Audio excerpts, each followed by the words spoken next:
ఇవాళ ఒక unfortunate incident జరిగింది. ఇవాళ గవర్నమెంట్ జనరల్ హాస్పిటల్లో ఒక ప్రీవియస్ అక్యూజ్ రియాజ్ అనే అతను వార్డులో ఉన్నాడు. అయితే రెగ్యులర్ చెకింగ్లో భాగంగా ఆర్ఐ గారు అక్కడ చెకింగ్కి వెళ్తే అక్కడ రూమ్ దగ్గర తలుపులు పాలగొట్టే సౌండ్, తర్వాత అద్దం పగిలిన వచ్చేసరికి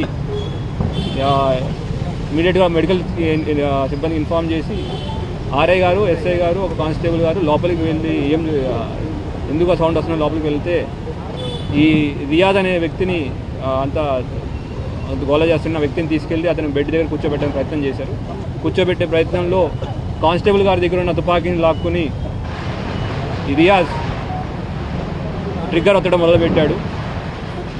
అది పాడేయని ఆర్ఐ చెప్తున్న వినకుండా ట్రిగ్గర్ ఒత్తుతుంటే గత్యంతరం లేక ఆర్ఐ గారు ఫైర్ చేయడం జరిగింది.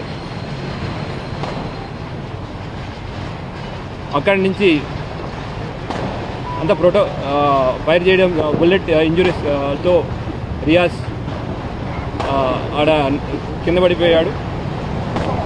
తర్వాత ఎస్ఓపి ప్రకారం దాని మీద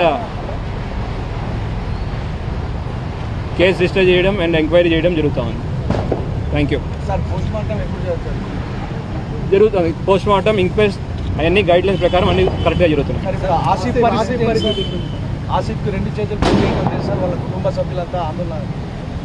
ఆసిఫ్ని మల్లారెడ్డి హాస్పిటల్ హైదరాబాద్లో ట్రీట్మెంట్ జరుగుతూ ఉంది. వాళ్ళ మార్నింగే 11:30కి ఆపరేషన్ జరిగింది. ఇంకొక సంవత్సరం పట్టేదా అతనికి అంతా సెట్ అవ్వడానికి సంవత్సరం దాకా పట్టే టైం.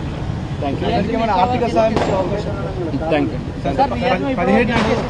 ఇది మిగతా అది వీళ్ళ డీటెయిల్డ్ ఇన్వెస్టిగేషన్ తర్వాత మళ్ళీ ఒకసారి 2 రోజులు మళ్ళీ పెట్టుకుంటాం.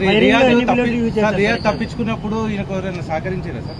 అవన్నీ ఇన్వెస్టిగేషన్లో తెలుస్తాయండి, చెప్పడానికి లేదు. థ్యాంక్ యూ అండి.